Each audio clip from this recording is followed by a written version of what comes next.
La microcirculación. Y vamos a ver cómo se realiza el intercambio del líquido intersticial y a nivel del capilar. Porque cuando hablamos de microcirculación, estamos hablando ya del capilar arterial o del capilar sistémico.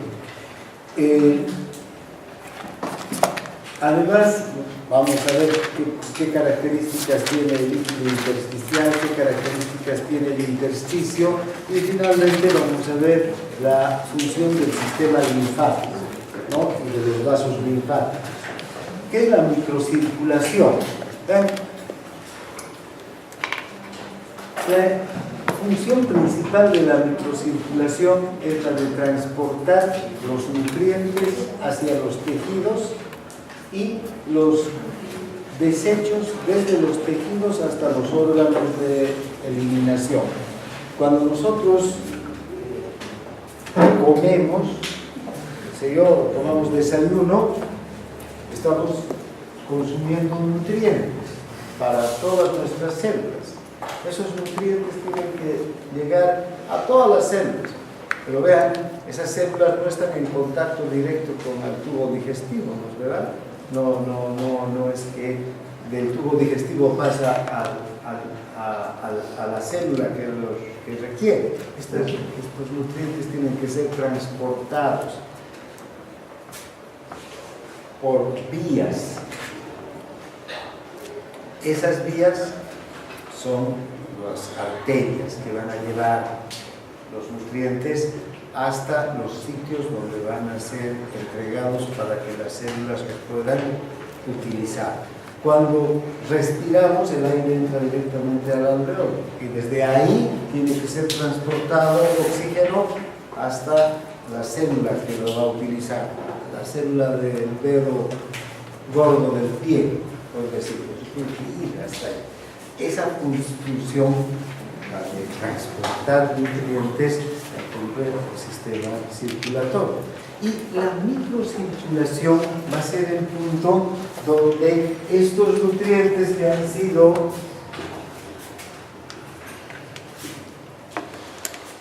absorbidos en el intestino, que está muy lejos, van a llegar hasta aquí. Este es el capilar. Este punto es el capilar. Y aquí van a ser entregados. ¿Para qué? Para que las células los puedan aprovechar. La glucosa, los aminoácidos, los ácidos grasos, las vitaminas van a tener que ser transportadas hasta ese punto y aquí se va a realizar el intercambio, aquí se va a entregar, digamos, estas sustancias. Lo mismo va a ocurrir con el oxígeno. Esta célula va a producir, a su vez, desechos, una serie de desechos, ¿no? El óxido de carbono va a producir metabolitos como consecuencia de la propia del metabolismo de las proteínas, de los hidratos de carbono, de otras sustancias. Esos desechos, urea, creatinina, ácido úrico, tienen que ser eliminados. ¿Dónde se va a eliminar? Directamente al capilar, y desde el capilar va a ser llevado hacia el sistema venoso y desde el sistema venoso hacia los órganos de eliminación, el hígado, los riñones, vamos a deshacer de esas sustancias. Entonces, este mecanismo, la microcirculación, es un punto muy importante de la economía de nuestro organismo, ¿no? Bien, ahora, veanse cómo está constituida esta microcirculación. Vamos a tener arteriolas, vamos a tener capilares y vamos a tener pénilas que participan de la microcirculación. Creo que aquí quedamos, ya está el otro grupo ahí para entrar, que son las 10. Va a depender de la actividad de las células. Cuanto mayor actividad haya en un tejido, mayor flujo de sangre va a llegar menor actividad para el tejido, menor flujo de sangre, ¿no? Entonces, fíjense, si tenemos aquí este tejido compuesto por células, ¿no? Este es el tejido. Ahí las células, el espacio intersticial, y aquí está el espacio vascular. La sangre va a llegar hasta el capilar, este es el capilar. Aquí, a nivel de el fin de las arteriolas, donde terminan las arteriolas y están empezando los capilares, aquí va a haber unos mecanismos de control que no son más que esfínteres precapilares, así se llaman estas estructuras del músculo liso, que van a controlar el diámetro de las arteriolas. Y estas arteriolas se van a dilatar o se van a contraer dependiendo del metabolismo. Si aquí aumenta el metabolismo, estas células incrementan su actividad, inmediatamente se va a dilatar este diámetro, se va a hacer más ancho y va a llegar más fluido. Ya hemos visto la ley de la cuarta potencia, ¿verdad? Como cuando se incrementa el diámetro, inmediatamente el flujo también se va a incrementar en gran medida. Entonces, cada tejido va a controlar el flujo sanguíneo que tiene.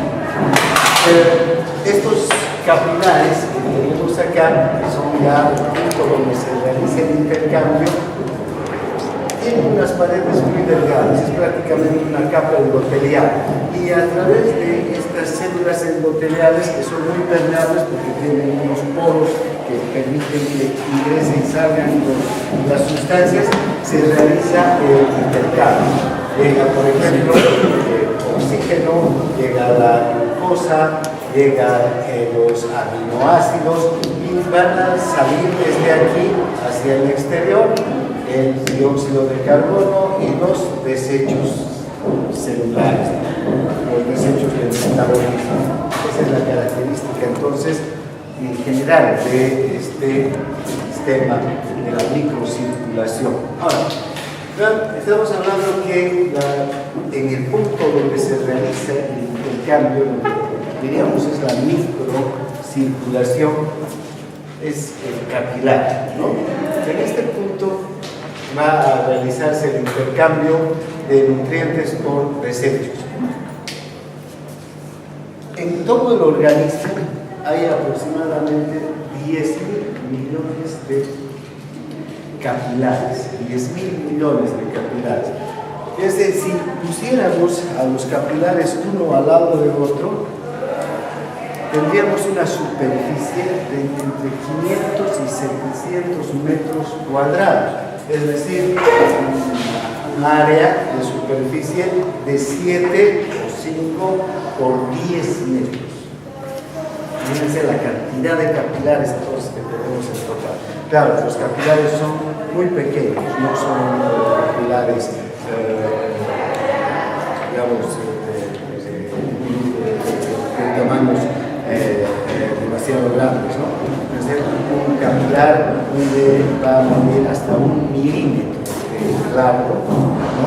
1 milímetro de largo, entre 0,3 a 1 milímetro de largo, y su diámetro es exactamente necesario para que pueda circular un glóbulo rojo. Entonces, está entre 5 y 9 micras el diámetro del capilar.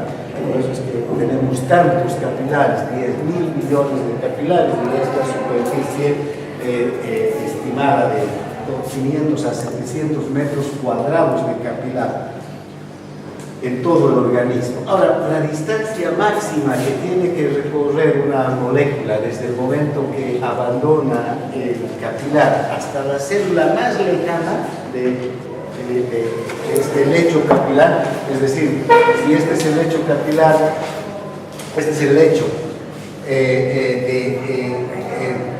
que tiene que proveer nutrientes este capilar, la célula que está más lejos desde el capilar no supera las 20 a las 30 millas, es decir, es una distancia muy pequeña, ¿no? Quiere decir que todas las sustancias que van a salir del capilar hacia el espacio intersticial van a llegar en fracciones de segundo hasta la célula más lejana. Entonces, esta célula, por muy lejos que se encuentre, a 20 o 30 metros del capilar, siempre va a tener todos los nutrientes, siempre va a tener todos los requerimientos que necesita para su metabolismo. No es que estas células van a estar más beneficiadas que prácticamente todas las células por igual van a recibir oxígeno, todos los nutrientes que necesitan. Ahora, fíjense, la microcirculación de cada órgano va a estar organizada específicamente para atender sus propias necesidades. Entonces, está estructurada, está organizada la microcirculación. La microcirculación va a estar compuesta por arteriolas, con otras arteriolas más pequeñas que se llaman metaarteriolas, por los capilares, las venas y luego estas venas van a desembocar en las venas.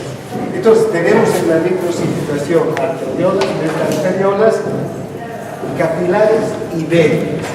Las arteriolas se originan a partir de las arterias nutricias. Estas arterias nutricias llegan hacia los órganos, hacia los músculos, hacia cualquier órgano y se ramifican 8, 10 veces cada una de estas arterias y se ramifican ¿en qué? En arteriolas. Estas arteriolas llevan a tener diámetros muy delgados, milímetros de diámetro, y estas arteriolas van a dar lugar a los capilares. Pero antes de que se conviertan en capilares, o que se den lugar a los capilares, las arteriolas van a dar paso a las metaarteriolas. Las arteriolas ahora tienen algunas características importantes. Fíjense, el diámetro más delgado de las arteriolas ya viene a ser casi como el diámetro de un capilar, el extremo de la arteriola. Estos diámetros van a variar entre 5, 9 micrómetros. Ahora, las arteriolas, una de sus principales características es que son vasos muy musculares, tienen una capa muscular importante. Aquí prácticamente es donde se produce la mayor resistencia periférica que hay en la circulación. ¿Por qué? Porque las arteriolas tienen la capacidad de contraerse y dilatarse con gran facilidad. Estas arteriolas pueden contraerse cuando este tejido no necesita irrigación sanguínea porque está en reposo, por decir, no necesita gran cantidad de sangre, entonces estas arteriolas se pueden contraer con mucha facilidad y dejar pasar el mínimo flujo que requiere este tejido para sus necesidades. Si este tejido entra en gran actividad, como ocurre por ejemplo en los músculos cuando estamos en actividad física, inmediatamente estas arteriolas pueden dilatarse, ¿es verdad? Mucho para permitir que llegue gran cantidad de flujo para los requerimientos de las células. Imagínense, los músculos tienen un flujo en reposo de 4 mililitros por cada 100 gramos de tejido por minuto, ¿ya? El reposo. Cuando están en actividad tienen un flujo de 80 mililitros. O sea, de 4 a 80 es así como se multiplica el flujo de reposo a actividad. Y eso depende de qué? De la dilatación de estas arteriolas o el reposo de la contracción. Luego de las arteriolas se continúan con estas metaarteriolas. Estas metaarteriolas ya no tienen esta capa muscular, porque aquí podemos ver, si quieren ustedes como graficada, estos puntos chiquitos es la capa muscular que tienen las arteriolas. En cambio las metaarteriolas ya no tienen esos puntos chiquitos uno al lado de otro, sino estos puntos más grandes. Estas son fibras musculares lisas también, aunque no son el músculo liso que hay en la arteriola, sino estas son fibras de músculo liso circular, ya no las capas de músculo liso, sino las fibras que se llaman esfínteres y funcionan como tal. Son los esfínteres precapilares. Estos esfínteres precapilares, al igual que lo que sucede con las arteriolas, se van a contraer o se van a dilatar de acuerdo a las necesidades metabólicas del tejido. Los esfínteres precapilares que están en las metaarteriolas. Luego de las metaarteriolas vienen los capilares. Los capilares se originan, fíjense, todos los capilares, ya son estos, se originan ¿dónde? En las metaarteriolas. Aquí hay una metaarteriola, otra metaarteriola, las metaarteriolas, fíjense, y luego vienen ya los capilares. Estos capilares va a ser el punto exacto en el que se realiza el intercambio de nutrientes y sustancias de desecho. Por aquí, desde las células que están aquí, salen las sustancias, van a ingresar los nutrientes que están llegando a través de las arterias y van a salir los desechos hacia el extremo venoso del capilar, ya para que las venas se lleven los desechos, ¿no? Ahora, justo donde se va a originar el capilar, en el punto ya donde empiezan los capilares, tenemos los esfínteres precapilares que están en las metaarteriolas. Estos capilares van a medir también entre 5 o 9 micras el diámetro necesario para que pueda circular un glóbulo rojo.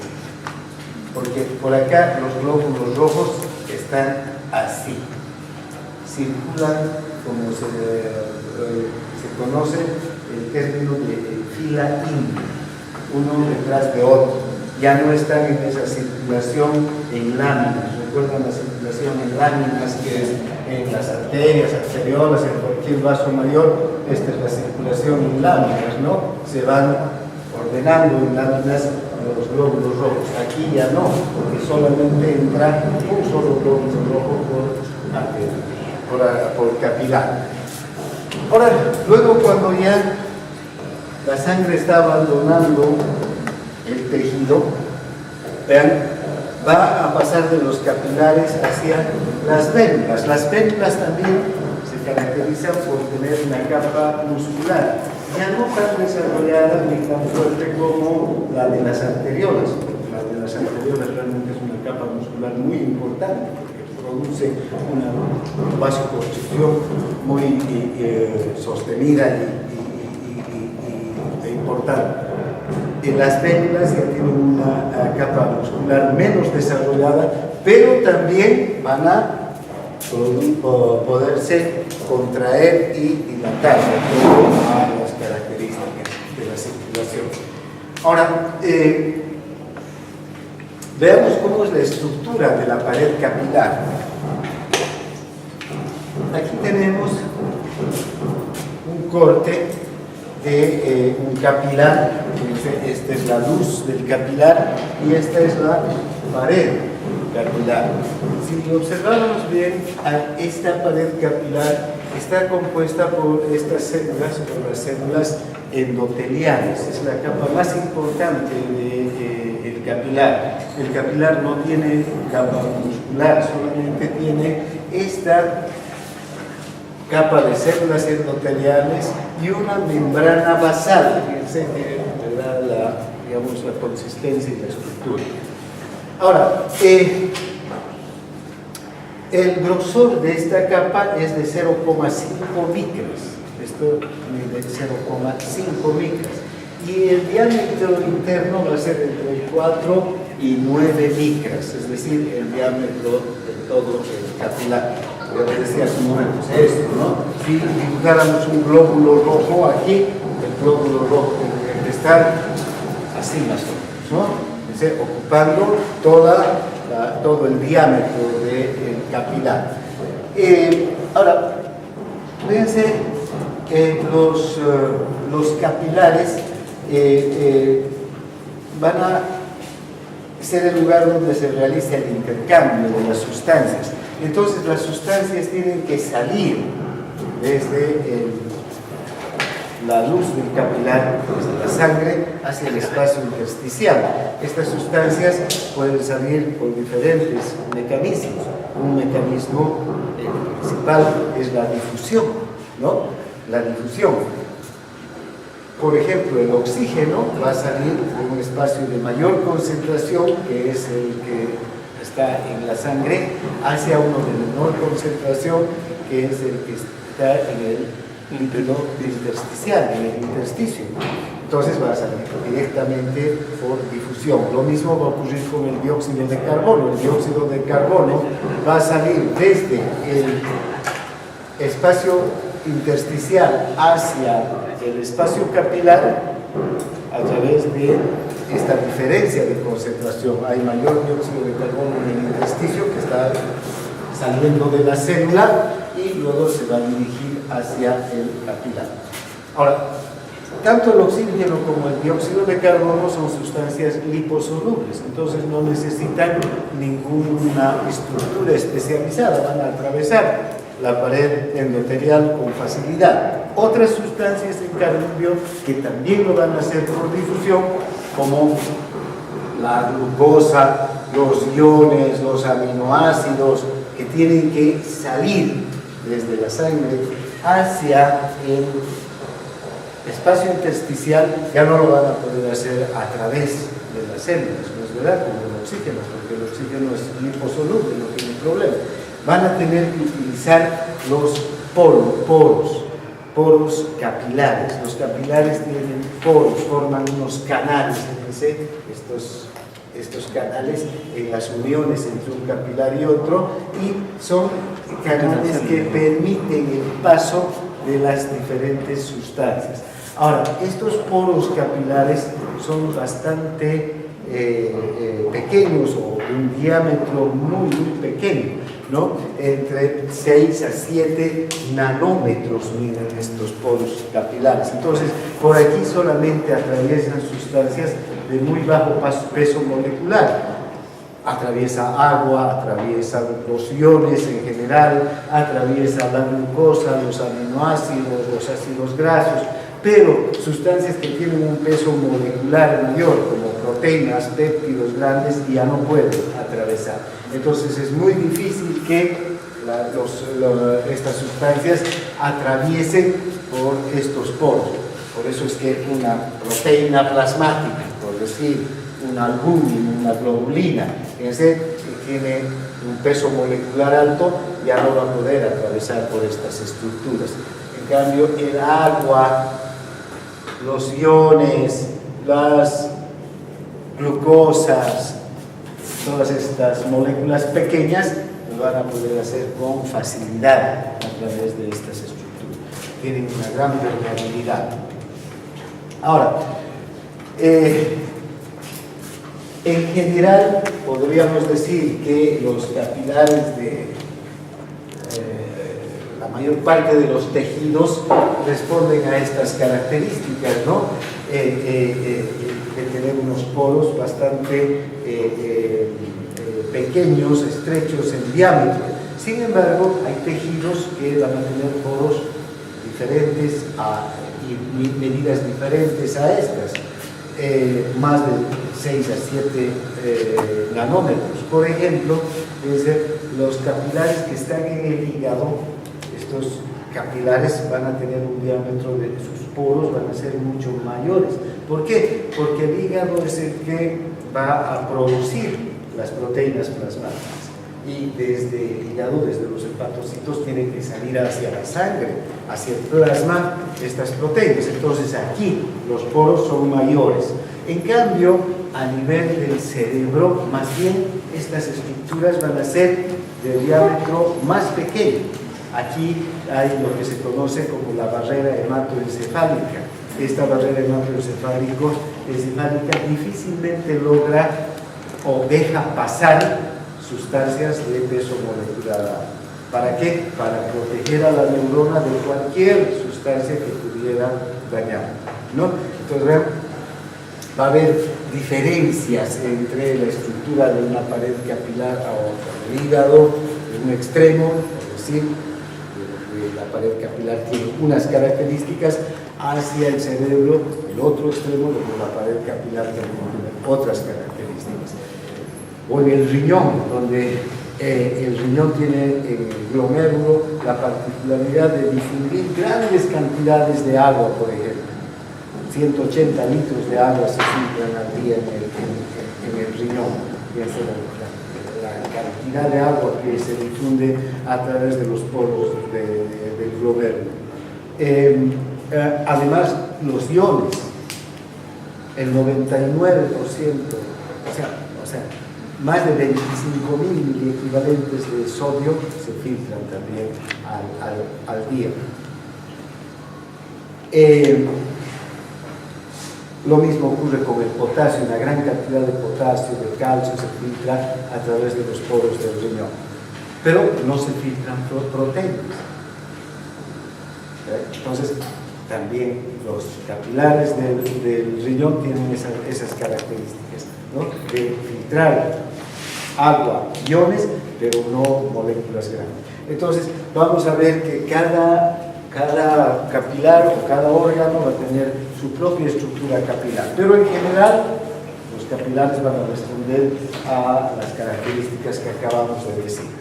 Ahora, ¿cómo es el flujo sanguíneo en los capilares? En los capilares la sangre fluye de manera intermitente, es decir, aparece y desaparece en el transcurso de segundos o de fracciones de segundo. Llega y así como por, digamos,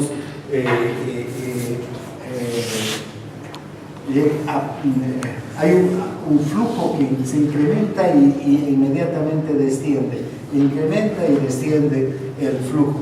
Este flujo, a esa característica de incrementarse y disminuir el flujo, se conoce como vasomotilidad. ¿Y a qué se debe la vasomotilidad? A la acción de estos esfínteres precapilares. Recuerden, tenemos los esfínteres precapilares aquí. Estos esfínteres entonces se están contrayendo y dilatando, contrayendo y dilatando. Entonces, cada vez que se contraen, disminuye el flujo del capilar, y cada vez que se dilatan, se incrementa. ¿Por qué ocurre eso? Estos esfínteres actúan en directa relación con la demanda de oxígeno de la célula. Aumenta la demanda de oxígeno de la célula e inmediatamente se dilata. Disminuye la demanda de oxígeno de la célula, se contrae.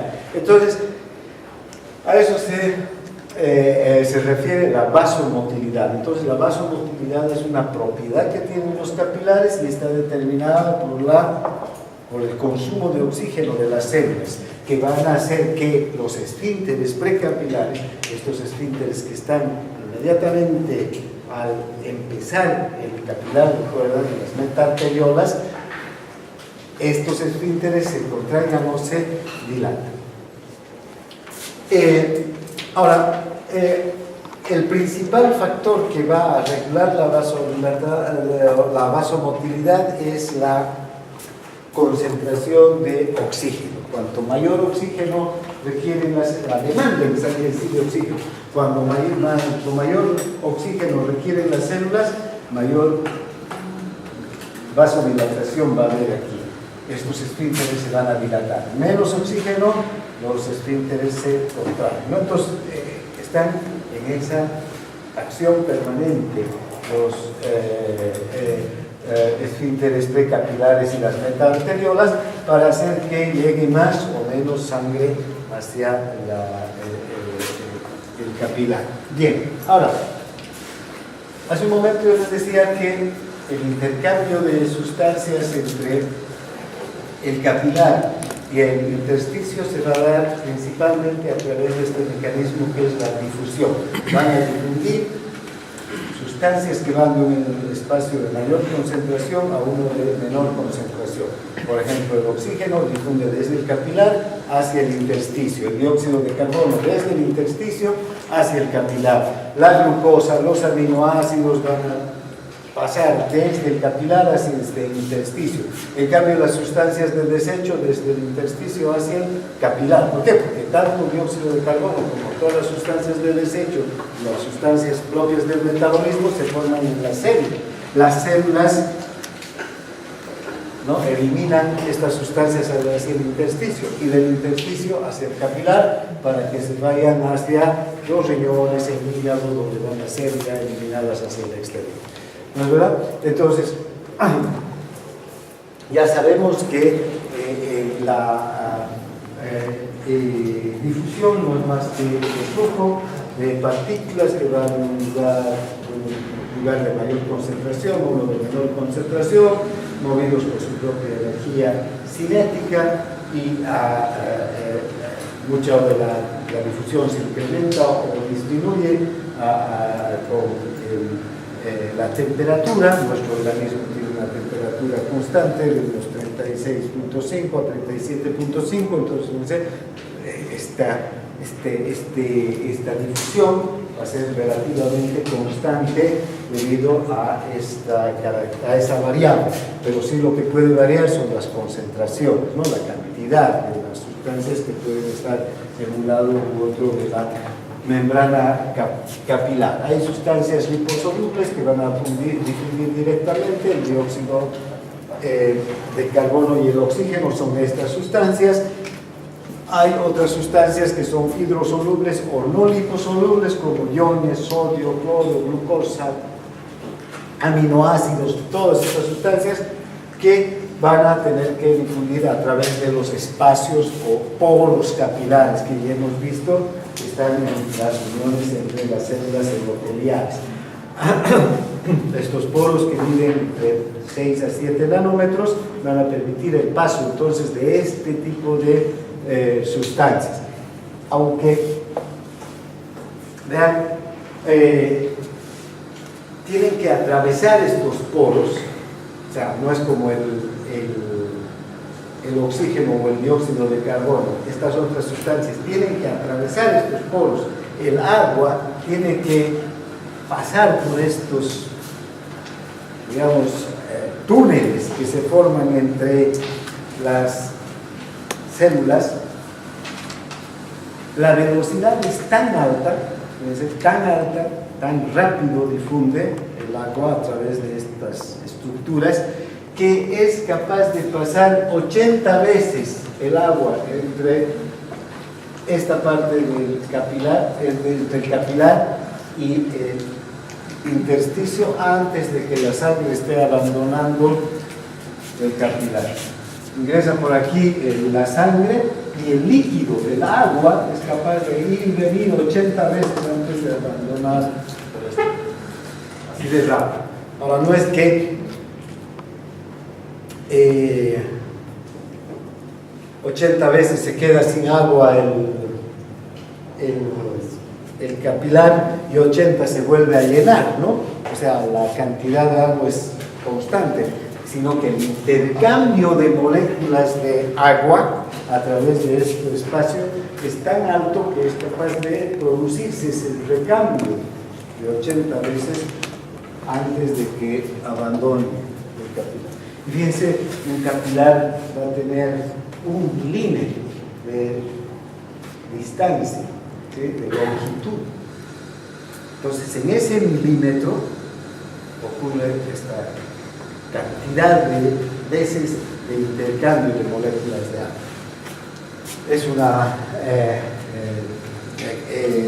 Hay una actividad entonces enorme a nivel de estos poros, donde se están realizando el intercambio de agua, nutrientes, iones, ¿no?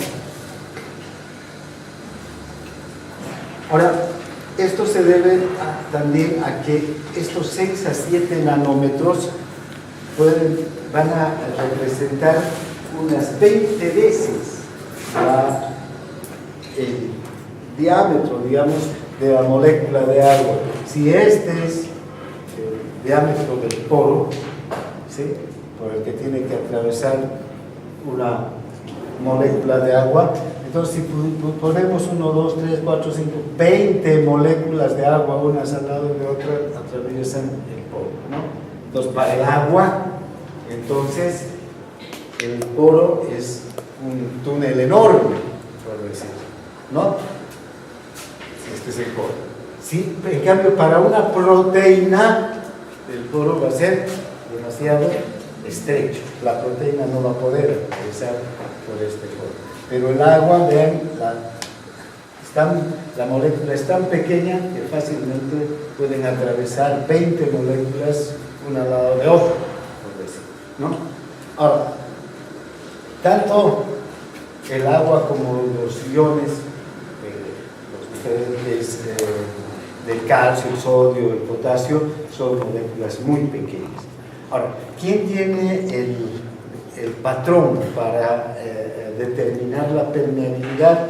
Es el agua. Si el agua tiene una permeabilidad de 1, fíjense la permeabilidad que van a tener las otras moléculas.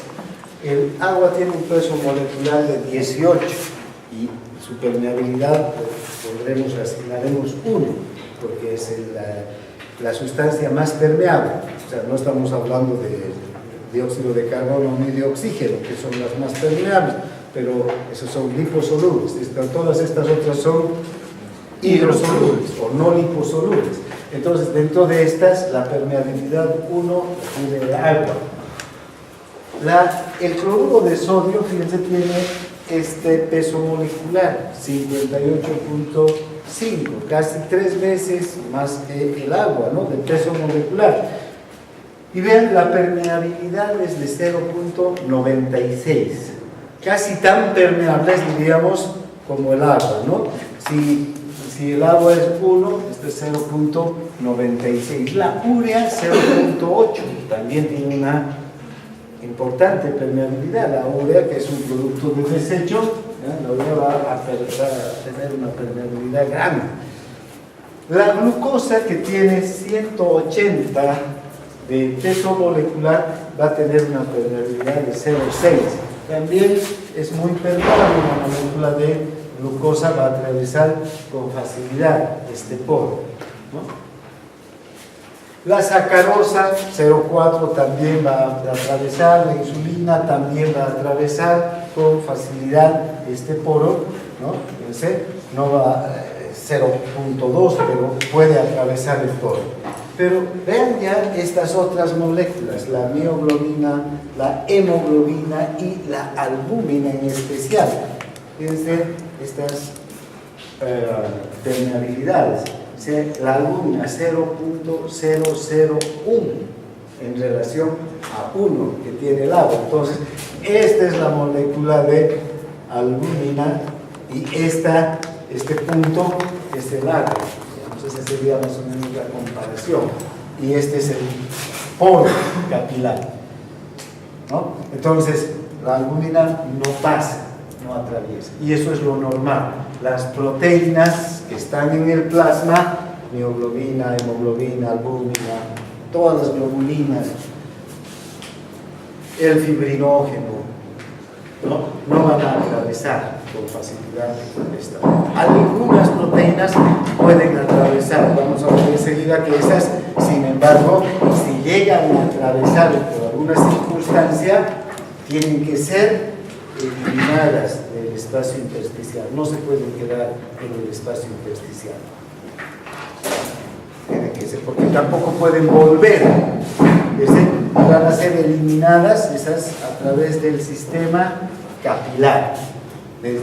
Tienen que atravesar todo este espacio hasta llegar a los capilares linfáticos, al sistema linfático, a través de los capilares linfáticos, y van a ser eliminados nuevamente del espacio intersticial, porque no se pueden quedar las proteínas. Entonces, esa es la relación de permeabilidad que hay entre estas diferentes moléculas. Ahora, ¿qué características tiene el intersticio? Todo lo que sale desde el capilar a través de la pared capilar se dirige hacia el intersticio. El intersticio es el lugar donde están las células, pero entre célula y célula hay un espacio, ¿no es verdad? Es el espacio intersticial. Este espacio intersticial tiene una estructura y además tiene un líquido. Esta estructura, si estas son las dos células, una célula, otra, aquí está el capilar, esta es la estructura. Este intersticio va a estar ocupada por diferentes tipos de moléculas. Por un lado, vamos a encontrar estas fibras o haces de colágeno. Estos haces de colágeno están distribuidas por todo el espacio intersticial. Estas fibras de colágeno, estas largas que parecen unos verdes, unos gusanos, como pueden ver aquí, van a proporcionar la fuerza a los tejidos. El colágeno es una de las moléculas, de las proteínas más fuertes que hay, como polímero en especial. Como monómero puede tener una relativa debilidad, pero un polímero es la reunión de muchos monómeros, muchas fibras de colágeno, y va a adquirir una estructura y una fuerza muy grande. Podemos comparar estos polímeros, estos haces de colágeno, con lo que ocurre con el cabello, ¿no? Un solo cabello, si lo estiramos, se rompe con facilidad, ¿no? Pero hagan una trenza y a ver si lo van a poder romper. ¿No? Entonces, un monómero es un solo cabello. En cambio, un haz, un polímero, son muchos cabellos con una trenza. Es muy difícil ya de romper esta estructura. Así son estos colágenos que están en el tejido intersticial. Proporcionan la fuerza tensional al tejido para evitar, ¿no?, que el tejido sea desgarrado o roto con facilidad.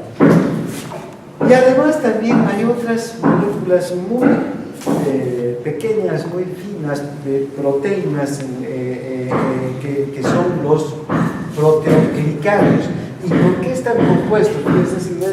Estas fibritas más de color celeste aquí, ¿no? Que están en todo el intersticio. Estos proteoglicanos están compuestos por ácido hialurónico y por proteínas que son, digamos, estructuras ya más simples, cadenas de péptidos que van a estar junto con el ácido hialurónico. Entonces, fibras de colágeno y proteoglicanos van a proporcionar la estructura al intersticio. Ahora, este espacio intersticial entre célula y célula representa la sexta parte de toda la masa del cuerpo. Entonces es una parte importante, ¿no? Bien, ahora, el intersticio, además de tener entonces estas estructuras, los colágenos y los proteoglicanos, además de tener estas estructuras, contienen líquido. Ahora, ¿cómo está el líquido? El líquido está en forma de gel. Todo el líquido que viene desde el capilar, ¿no?, que filtra desde los capilares, va a llegar hacia la estructura esta del intersticio. Ahora, ¿qué componentes tiene el líquido que está saliendo del capilar? Va a tener los mismos componentes que tiene la sangre, excepto glóbulos rojos, glóbulos blancos y proteínas. En realidad va a tener todo el resto de los elementos. la misma cantidad de iones. Ya hemos visto que el líquido de la sangre, el líquido plasmático y el líquido intersticial prácticamente tienen las mismas concentraciones de iones y otras sustancias, ¿no es verdad? Porque fíjense, está difiriendo directamente desde el capilar hacia el intersticio. Entonces, no hay ninguna variación. Lo único que no salen entonces de aquí son los glóbulos rojos, los glóbulos blancos y las proteínas que se quedan en el espacio vascular. Ahora, este líquido que sale queda atrapado en los espacios que hay entre los filamentos de proteoglicano, entre las fibras de colágeno. Hagan de cuenta, ustedes conocen una esponja, ¿no? Una esponja para lavarse. Hagan de cuenta que la esponja es el líquido o el intersticio. Y si ustedes vierten agua sobre la esponja, ¿qué va a pasar? El líquido va a circular a través de la esponja, ¿no es verdad? Si ponen una esponja en un punto y echan, por ejemplo, agua por arriba, ¿qué va a ocurrir? Por abajo va a empezar a chorrear el líquido, es decir, el líquido va a atravesar toda la esponja. Algo parecido sucede con el intersticio. Entonces, el agua que está saliendo de aquí atraviesa a través del intersticio.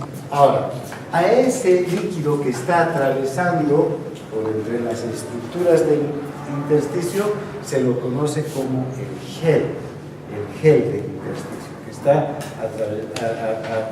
atravesando las estructuras del intersticio. Ahora, este gel no está quieto, no está, digamos, estático. Como todo el líquido del organismo está circulando. Y fíjense, una molécula que sale de agua, que sale del capilar a una velocidad X, por decir, difunde, ¿no es verdad? Se va a frenar, o sea, no va a seguir a la misma velocidad, va a disminuir su velocidad, pero fíjense la velocidad de difusión que tiene, ¿no es verdad? Va a salir a una difusión X, pero esa velocidad en el intersticio va a disminuir hasta un 90 a 95%, nada más. Eso nos muestra que, a pesar de que hay un freno, porque tiene que circular por medio del proteoglicano, las fibras de proteoglicano, tiene que circular por intermedio de las fibras de colágeno, este líquido va a seguir circulando y se va a dirigir esta molécula, tal vez va a llegar aquí a la membrana celular, va a ingresar a esta célula, luego va a salir de la membrana celular y se va a dirigir otra vez al intersticio y va a volver hacia el capilar, ¿verdad? Entonces está permanentemente circulando el líquido por el intersticio, no es un líquido que está ahí estático, ¿no? Entonces está yendo y viniendo, las moléculas de agua están atravesando con una velocidad, una rapidez de difusión de un 90 a 95%. Ahora, además de tener el gel en el intersticio, vamos a tener también líquido libre. ¿Qué quiere decir? Que no está entre las moléculas de proteoglicano y que no está entre las fibras de colágeno, sino en espacios donde el líquido está libre. ¿Cuáles son estos espacios? Estas pequeñas vesículas que ven ustedes aquí, ¿no? Estas vesículas son vesículas de líquido libre, o sea, ahí está solamente en agua, en una vesícula. También estos espacios más largos que ven ustedes aquí, también aquí están ocupados por líquido libre. A esto se los conoce como riachuelos de líquido libre. Riachuelos, ¿no? Pequeños ríos, quiere decir. ¿no? Entonces, el líquido libre está en estas vesículas y en estos riachuelos. Cuando, por ejemplo, hay una extravasación de líquido, cuando ocurren los edemas, ¿cuál va a ser el líquido que va a crecer? Va a crecer el líquido de las vesículas y de los riachuelos. ¿Ya? Más que el líquido que está en el propio intersticio entre las fibras de proteoglicano y entre las fibras de colágeno, que ese lo vamos a conocer como el gel, ¿no es verdad? El gel es el líquido que está por acá, metido entre todas estas estructuras. En cambio, el líquido libre está aquí y aquí.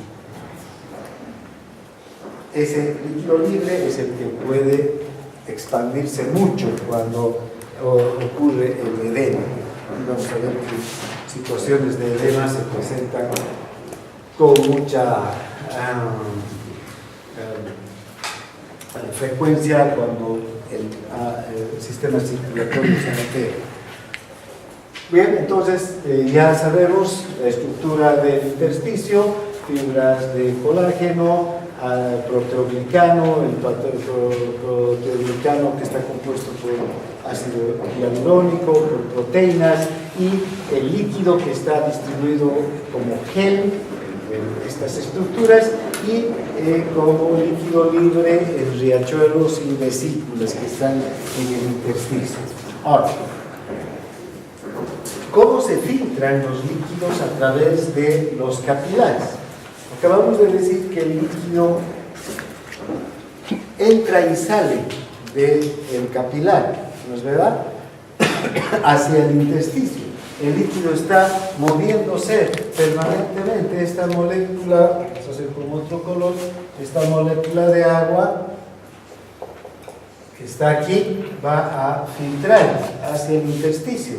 Esta molécula va a moverse por el intersticio, va a entrar a una célula, va a salir de otra, va a ir al intersticio, va a ir a otra, y luego va a volver hacia el capilar. Y así va a ocurrir con muchísimas moléculas en ese permanente intercambio, en esa dinámica enorme que hay a nivel de la pared capilar. Solamente estamos mirando una molécula que la estamos siguiendo, por decir, pero esto está ocurriendo con todas las moléculas, ¿no? Ahora, ¿cuáles son las fuerzas entonces que van a permitir que el agua salga y que el agua vuelva? Además, o sea, no es que solo el agua sale, sino que el agua también vuelve, ¿no? Entonces, aquí tiene que haber fuerzas que van a impulsar a que el agua esté entrando y saliendo. Pero lo más importante es que, a pesar de que el agua y estas moléculas están entrando y saliendo, la cantidad, el volumen, siempre va a ser constante. No es que salen todas las moléculas de agua y el capilar queda vacío, ¿no es verdad? Y después vuelven todas las moléculas de agua, como si abriéramos un grifo aquí que sale todo, se queda vacío el tanque, y luego de este lado otra vez vuelve el agua hacia el capilar y se llena el capilar. No, el volumen siempre va a estar constante, relativamente constante, variará muy poco el volumen del capilar. Pero el intercambio es intenso. Fíjense, ¿cuáles son entonces las fuerzas que van a permitir que salga y entre el líquido en cada instante, pero que el volumen siempre se mantenga constante? Estas fuerzas van a ser la presión hidrostática y la presión coloidosmótica. ¿Qué son estas dos fuerzas? Una es la presión hidrostática tanto en los capilares como en el espacio intersticial. Es la presión del agua, la propia presión que el agua ejerce sobre las paredes de los capilares y en el intersticio, ¿no? Ya el otro día vimos que cuando les ponía el ejemplo de la presión arterial, pero viene a ser lo mismo, el agua en una botella que está llena va a ejercer una presión sobre las paredes de la botella, en este caso sobre las paredes de los capilares. Más agua, ¿qué va a pasar con la botella? Se va a empezar a expandir, mayor presión dentro de la botella. Esa es la presión hidrostática que hay en el capilar, la presión del agua dentro del capilar. Pero en el líquido intersticial también el agua está cumpliendo una función de presión, ¿no es verdad? Bien, entonces tenemos esas presiones hidrostáticas que van a hacer que el agua circule, las moléculas de agua circulen por los poros capilares. Y la otra presión es la presión coloidosmótica. ¿A qué se refiere esta presión? Es una presión osmótica, es decir, que atrae moléculas de agua a través de las paredes del capilar y que es ejercida esta presión por las proteínas. Las moléculas de las proteínas ejercen una presión parecida a la de los coloides, pero en este caso es una verdadera presión molecular, porque las moléculas de proteína son las que van a atraer el agua hacia sí. ¿Sí? Por eso se llama presión osmótica, porque van a producir ósmosis. ¿Y qué es la ósmosis? La difusión de las moléculas de agua, el movimiento de las moléculas de agua. ¿Recuerdan? Entonces, cuando hablamos de la presión coloidosmótica, nos estamos refiriendo a esa presión que las proteínas plasmáticas provocan para atraer el agua hacia sí. Ahora, estas moléculas plasma de proteínas, fíjense dónde hay gran cantidad de proteínas, en el plasma. Entonces, esas moléculas del plasma ejercen una gran presión osmótica. En cambio, aquí en el intersticio hay pocas moléculas proteicas, en realidad mínimas, ¿verdad? Entonces aquí la presión osmótica es menor a la del plasma. ¿Y qué hace la presión osmótica? Hace que el agua sea atraída hacia las proteínas. Si aquí hay muchas proteínas, ¿qué va a ejercer esta presión osmótica? Que el agua vuelva hacia el capilar. ¿En serio? Entonces hay una presión que va a obligar a que salga el agua del capilar y otra presión que va a obligar a que el agua inmediatamente vuelva hacia el capilar. Entonces estas dos presiones que están luchando porque el agua salga y vuelva hacen que las moléculas estén todo el tiempo atravesando la pared capilar en esa gran actividad, en ese gran dinamismo que tienen las moléculas de agua. Gracias. Bien, entonces, ahora, tenemos estas, vámonos a ver este más grande mejor, ya, fíjense, vamos a encontrar que si partimos de las dos presiones, la presión coloidosmótica y la presión hidrostática, ¿dónde están estas fuerzas? La presión hidrostática capilar lo que va a hacer es empujar, sacar el agua desde el capilar hacia el intersticio. La presión hidrostática intersticial va a hacer que el agua vuelva hacia el capilar, desde el intersticio hacia el capilar. La presión coloidosmótica del capilar va a hacer que el agua vuelva hacia el capilar, porque está atrayendo, está provocando la ósmosis, el movimiento de agua, atrayendo. Esta es una proteína y esta es la molécula de agua, la está atrayendo hacia sí, la proteína, la molécula de agua. Y la presión coloidosmótica del intersticio va a hacer que el agua salga. Aunque esta es la teoría, hay una variación aquí ya en lo que ocurre en el intersticio. Es que esta presión no es una presión positiva. Si fuera una presión positiva, empujaría al agua a volver al capilar. Esta es una presión negativa. Entonces, al ser una presión negativa, ¿qué ocurre? Más bien hace que salga más agua desde el capilar hacia el intersticio. Entonces, enseguida vamos a ver cómo esta flecha, más bien en vez de mantener esta dirección, se va a invertir, porque va a hacer que más agua salga desde el capilar hacia el intestino. Es una fuerza que favorece más bien la salida de agua. ¿Cómo se han determinado y a cuánto ascienden estas presiones?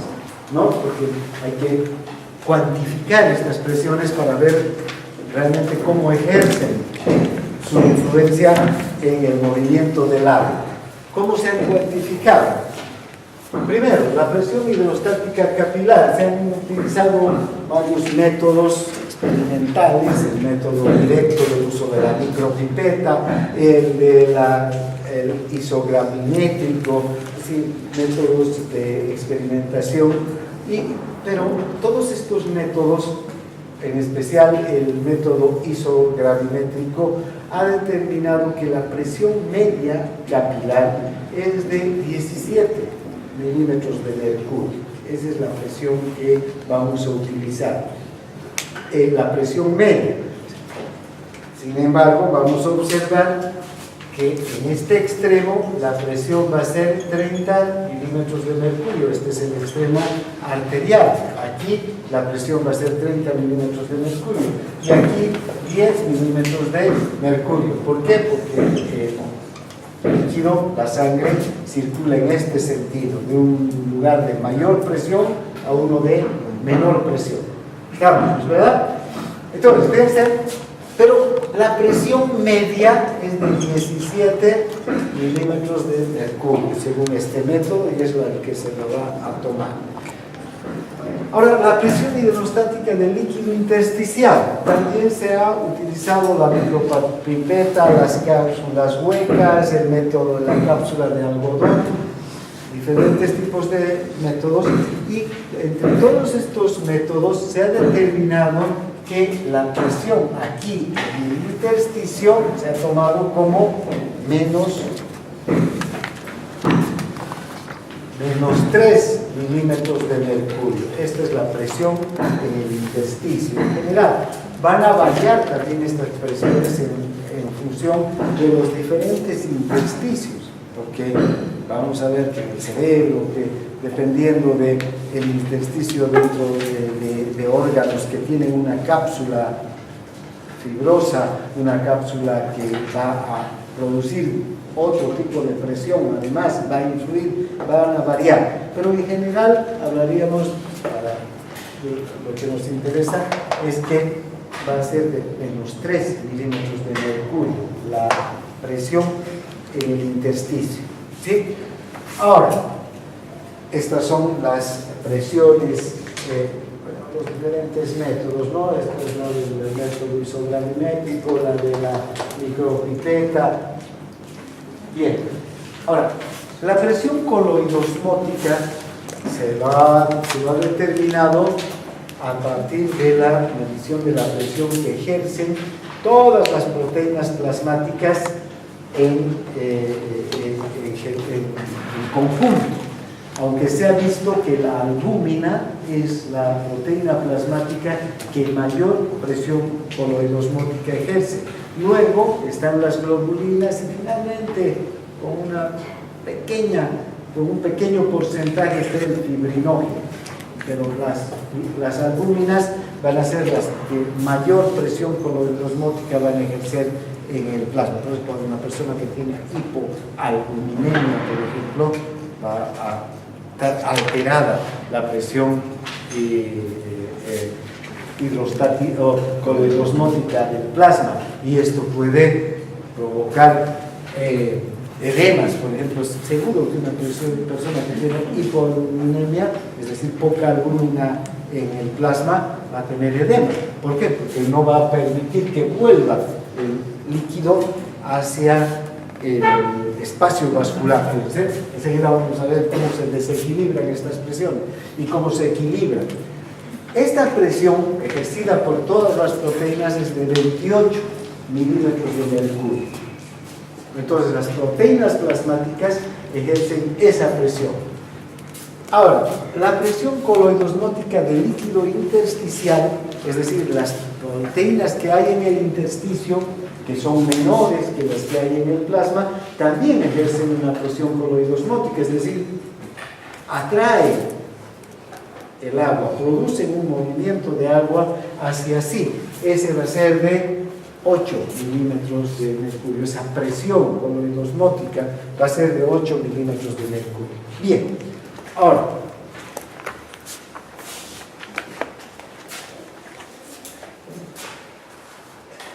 el intercambio entonces de líquido a través de la membrana se va a dar cuando estas presiones entren en juego, ¿no es verdad? Vamos a tener la presión coloidosmótica, la presión hidrostática y vamos a observar que van a ser diferentes, por ejemplo, las presiones aquí y las presiones aquí.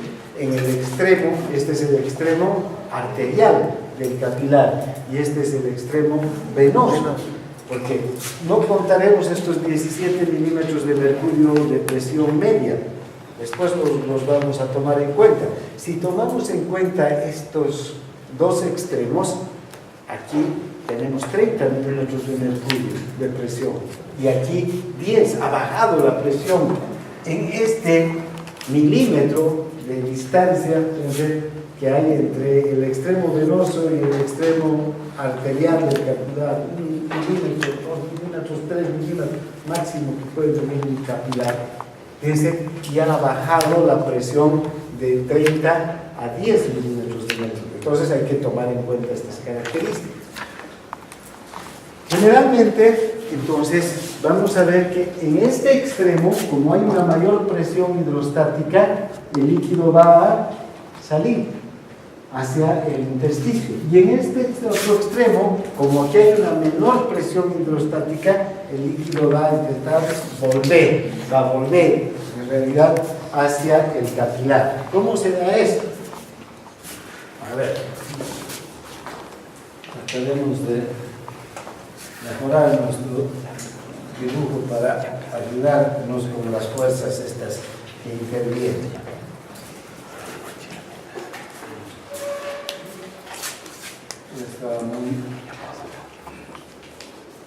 Nuestras células, ¿verdad? Bien. Fíjense, aquí tenemos fuerzas que van a tender a desplazar el líquido hacia el exterior del capilar. Es decir, las fuerzas que aquí vamos a dividir, con azul hacemos esto, dividimos, este es el extremo venoso y este es el extremo arterial. Nos ocuparemos de este extremo arterial. Fíjense, ¿cuánto va a ser las fuerzas que van a tender a que el líquido salga desde el capilar hacia el intersticio? 30. Por un lado tenemos la presión hidrostática del capilar, esta que está aquí, que está empujando al líquido a salir del capilar hacia el intersticio por los poros. ¿Eso cuánto hemos dicho que es? 30 milímetros de mercurio, que es la presión que está aquí, ¿no es verdad? Por otro lado tenemos la presión hidrostática del líquido intersticial, que es -3. Si es -3, en este caso lo vamos a volver positivo. ¿Para qué? Para la fuerza que está forzando. Es -3, ¿no es verdad?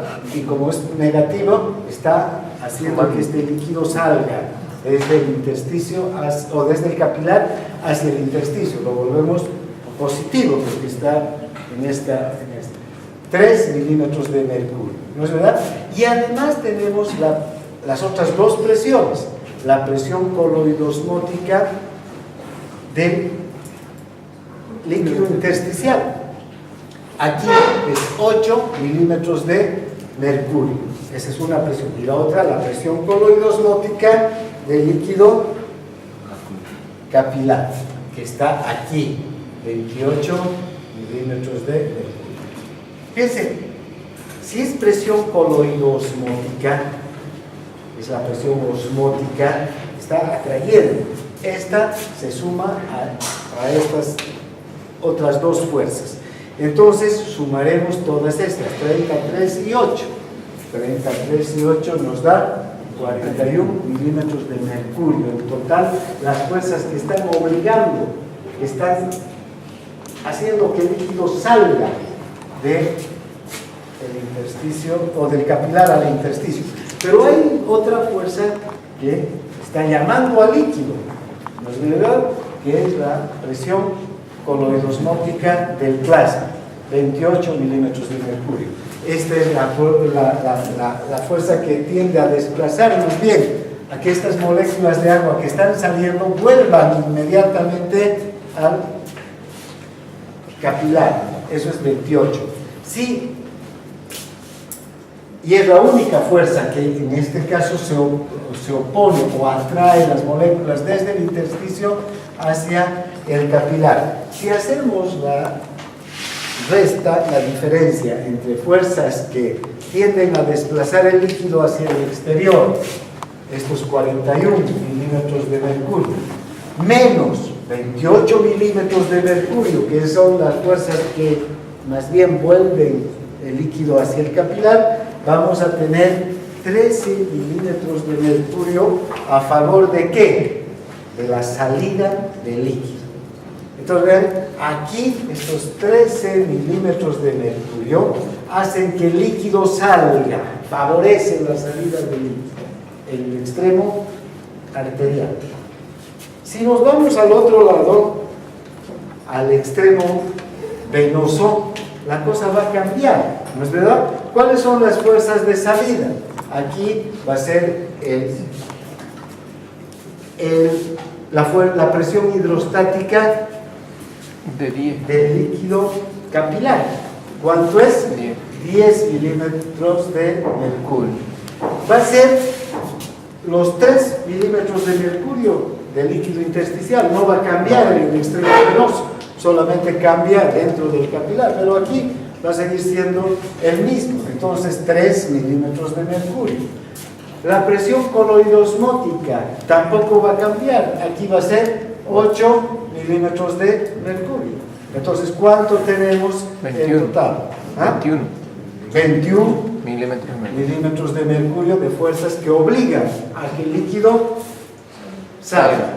Y aquí, las fuerzas que hacen que vuelvan a entrar el líquido también sigue siendo 28, no cambian la presión coloidosmótica del plasma, va a seguir siendo 28 milímetros de mercurio. Si hacemos esta diferencia, ¿cuánto vamos a tener a favor de que el líquido vuelva?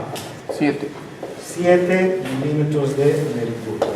Fíjense, van a ser las fuerzas que aquí en ese otro extremo hacen que el líquido vuelva. Por eso es que se dice que aquí el líquido sale y aquí el líquido vuelve, mayor cantidad, ¿no? Porque hay estas diferencias de presión. A ver, aquí tenemos las fuerzas de filtración en el extremo.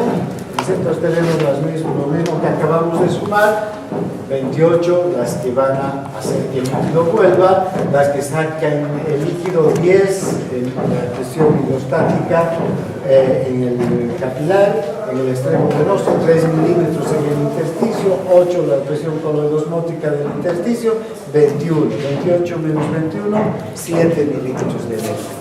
Eso sería en los dos extremos. Ahora, para ver la presión neta de filtración, Starling, el fisiólogo Starling, también determinó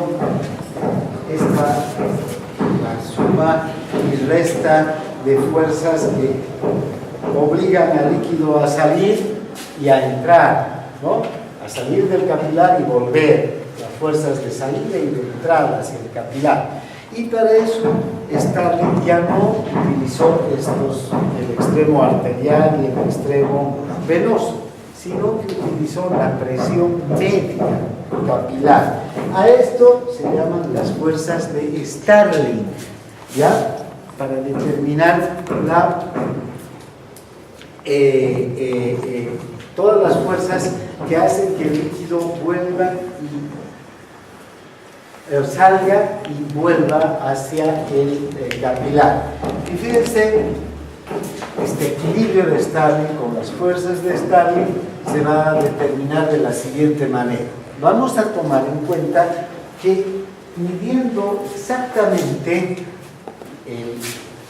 la presión hidrostática media del capilar, se va a tomar como 17.3 milímetros de mercurio.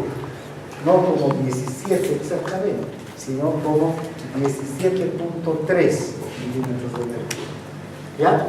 Ahora, en el intersticio ya sabemos 3 milímetros de mercurio, 8 milímetros de mercurio son los valores que no se van a mover.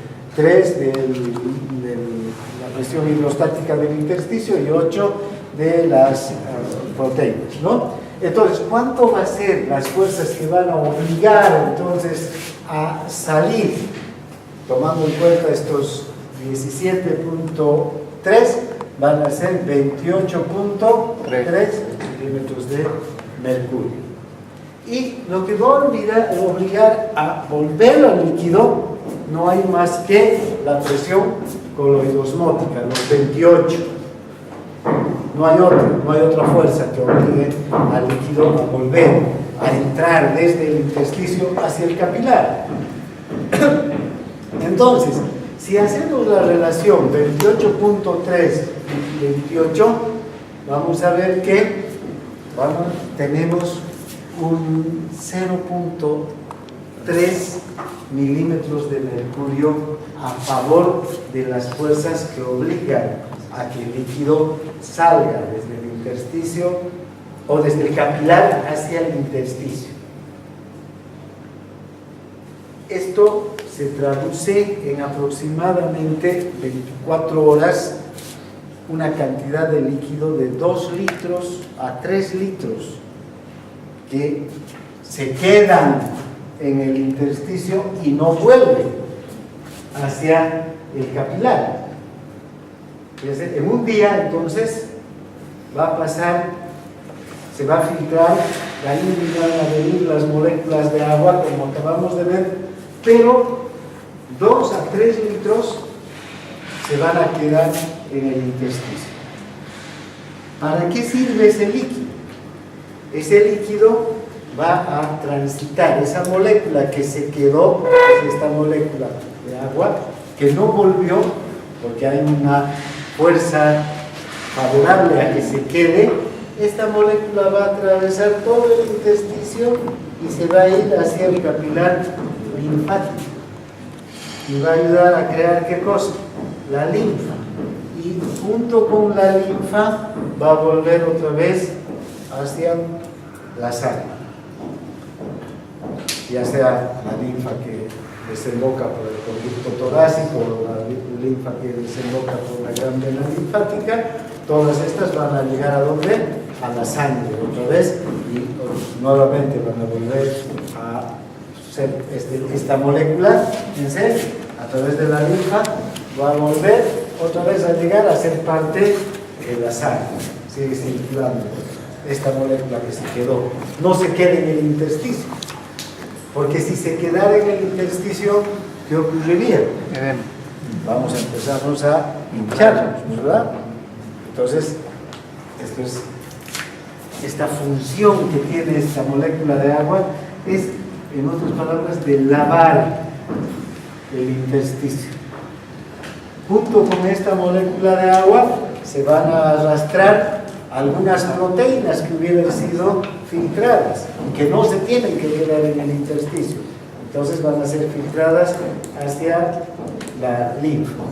Junto con esta molécula de agua pueden estar algunas moléculas de sustancias que se han filtrado pero que no le sirven a la célula. Tóxicos, medicamentos, por ejemplo, en esta época de medicamentos, o de otras sustancias que consumimos con los alimentos, que pueden haber llegado aquí y que no van a retornar hacia el capilar y que van a ser llevados hacia la linfa para ser arrastrados. Bacterias que hubieran llegado aquí, virus que hubieran llegado hacia el intersticio, van a ser arrastrados con esto hacia la linfa, y a través de la linfa eliminados hacia el exterior. Ese 0,3, entonces, estos 0,3 tienen valor importante. Tiene que haber ese exceso de líquido que se filtra en favor de que se va a quedar, digamos, entre comillas, en el intersticio, pero que estamos viendo no se queda, ¿no es verdad? O sea, no retorna al capilar, es evidente, pero va a ir hacia el capilar linfático para después, a través de esa vía, llegar nuevamente hacia la sangre.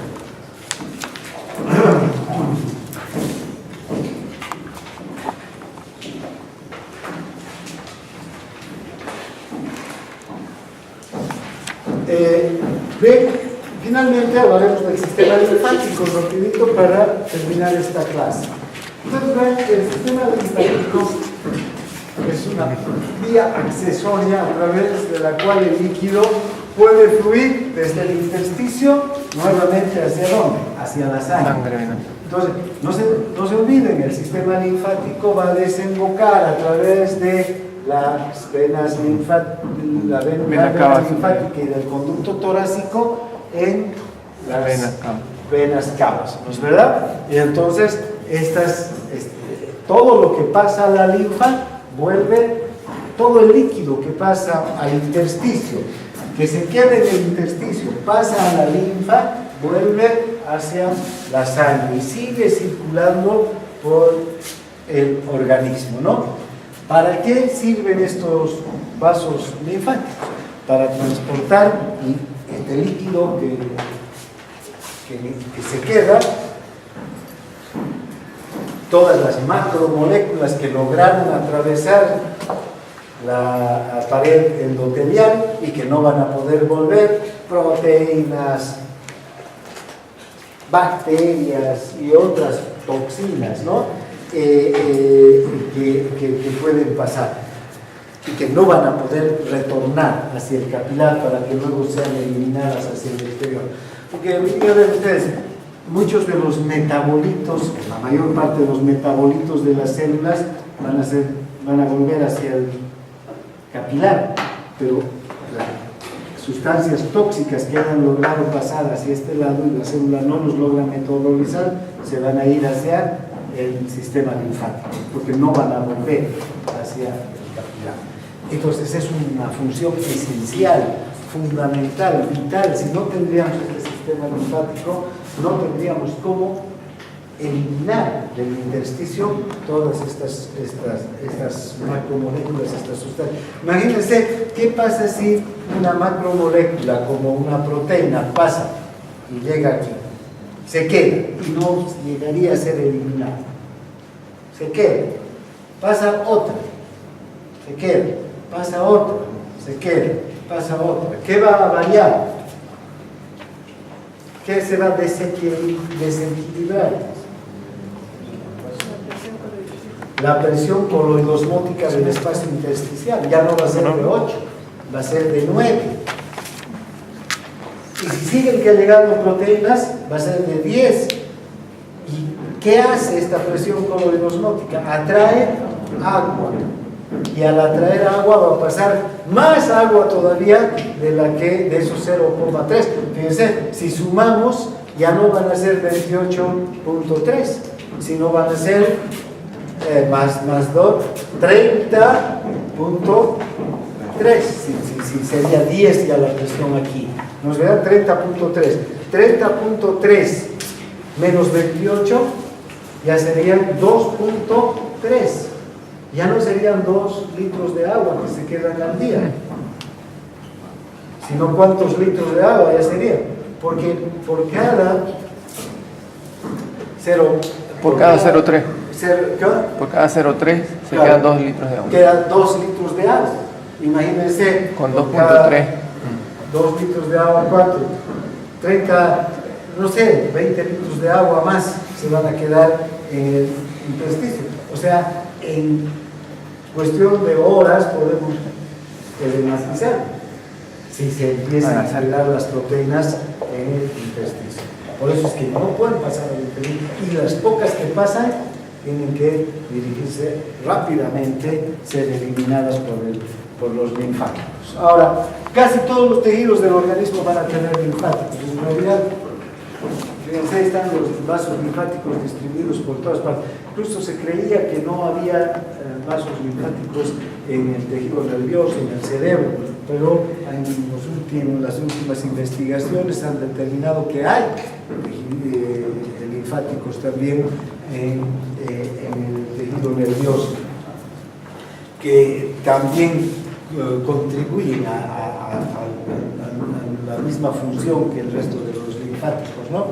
Ahora, ¿cómo están distribuidos los vasos linfáticos? Fíjense, todos los de la mitad inferior del organismo, la mitad izquierda de la cabeza, el brazo y algunos territorios del tórax van a vaciarse en el conducto torácico, en el tórax izquierdo. Y los de la derecha, es decir, la mitad del tórax derecho, el brazo derecho, la cabeza derecha, van a ir hacia la gran vena linfática y todos hacia la vena cava, a las cavas y hacia la sangre, ¿no? Bien, ahora, estos vasos linfáticos son muy permeables. Si estas son las células del intersticio, estas células de aquí, por decir, son estas, las del intersticio, fíjense, estas están ya directamente en contacto con estas células endoteliales, porque el vaso linfático está también compuesto por células endoteliales, ¿no? Ahora, estas células endoteliales tienen sus propias características. Fíjense, tienen estos poros que van a permitir el paso de las sustancias hacia el interior del capilar. Y cuando las sustancias y el líquido en especial ingresan aquí, empiezan a acumularse este líquido y empieza a crear una presión dentro del capilar. Esta presión hace que el líquido que ingresa aquí cierre estas válvulas y, o sea, hace que estas válvulas, estas partes que son estas prolongaciones, estos porocitos, prácticamente funcionen como válvulas, es decir, el líquido que ingresa ya no puede volver. Fíjense, todo el líquido que está ingresando ya no va a poder volver por este mismo poro hacia el intersticio, ¿sí? Entonces estamos hablando de que es esta décima parte de todo el líquido que va a entrar a los capilares, ya no va a poder volver.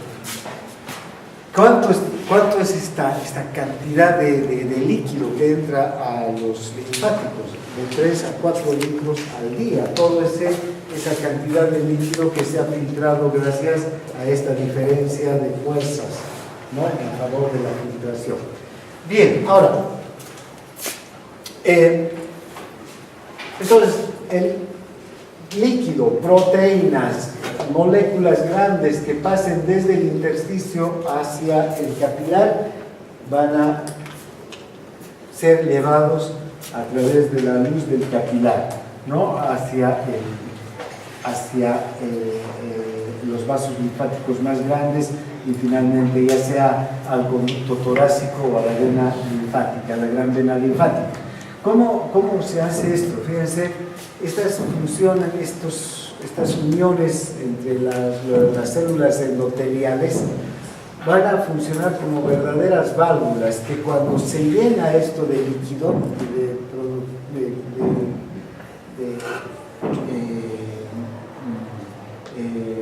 moléculas, van a crear una presión, van a cerrar estas válvulas y esa misma presión va a hacer que avance el líquido, empuja, digamos, el líquido por todo en esta dirección, va avanzando en esta dirección el líquido y se va dirigiendo hacia, no sé, tengo otro más grande, veamos más atrás, donde están los capilares para ver, no sé dónde estaba el dibujo más grande de capilares, o en el libro sí, no. Pero en el texto de ustedes, creo que en ese dibujo hay un dibujo donde se ve con mayor espacio. ¿Ese? El mismo de allá. Donde hay un mayor espacio del... Exacto, ¿no? Fíjense, se puede ver todo desde los extremos del capilar y cómo se van juntando dos capilares para ir formando un vaso capilar mayor. Fíjense cómo estas prolongaciones van haciendo válvulas, ¿no? Formando válvulas que se van cerrando. La presión obliga a que el líquido avance y para que no vuelva, estas proyecciones de las células endoteliales se cierran y forman una válvula. Y aquí aumenta la presión y va avanzando y va avanzando. De esa manera funciona este mecanismo como una verdadera bomba. A eso se llama la bomba linfática, ¿no? Que gracias a la presión va avanzando el líquido.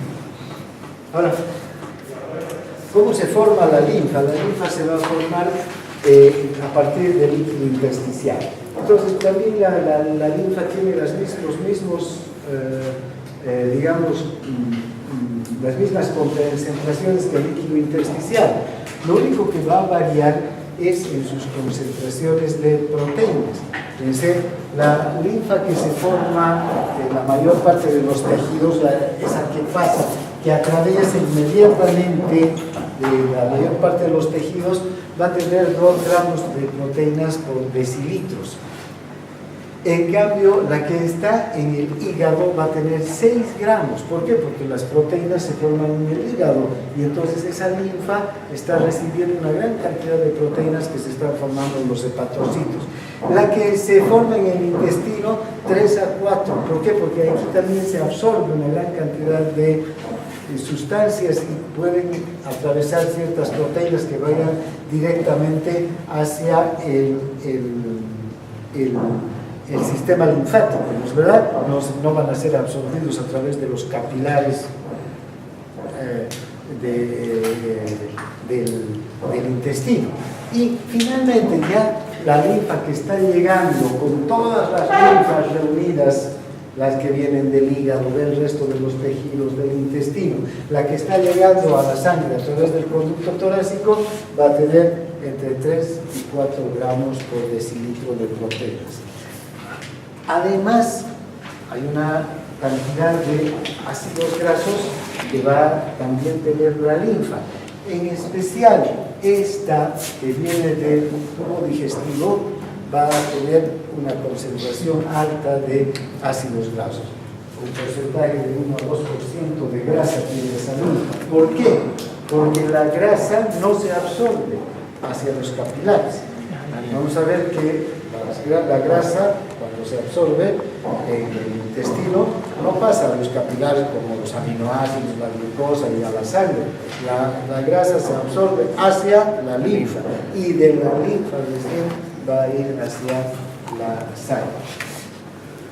Y finalmente puede tener una serie de sustancias como bacterias y otras que hemos visto pueden ser arrastradas, ¿no?, por el líquido hacia la linfa.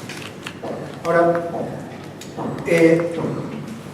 ¿cuántos de flujo linfático se forman gracias a esta diferencia de presiones?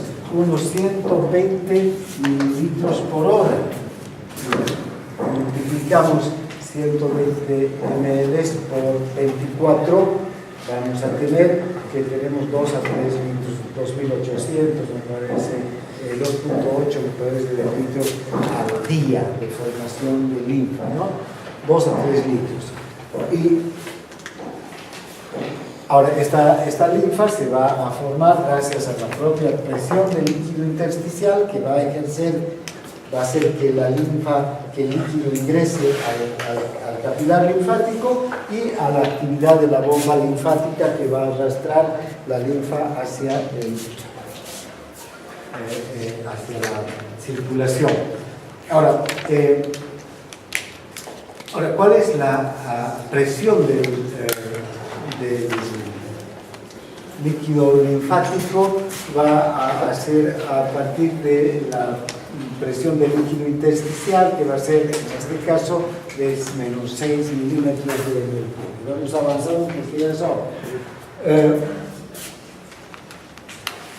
Bueno, aquí está, este era el dibujo, fíjense cómo estas prolongaciones o podocitos de las células endoteliales van formando las válvulas y van produciendo estas presiones de 50 a 100 milímetros de mercurio para que la linfa avance.